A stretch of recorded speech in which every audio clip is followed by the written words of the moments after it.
How to do it on TikTok. Hello everyone, welcome to this channel. I'm Emily and I'm here to help you out today. So without any delay, let's get started. So first of all, make sure that you have the stable Wi-Fi connection. Next, go to the Play Store application and search for TikTok application over here.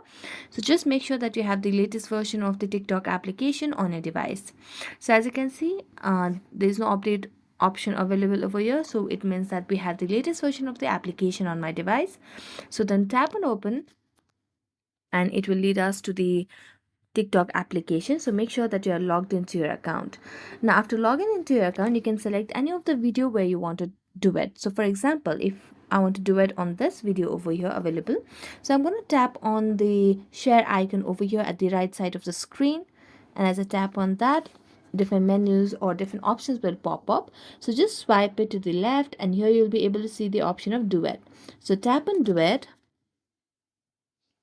and as I tap on Duet, it will start processing and loading the video, where you just have to click on the video over here. You just have to click the video, and after recording the video, you'll just have to post it on your TikTok account.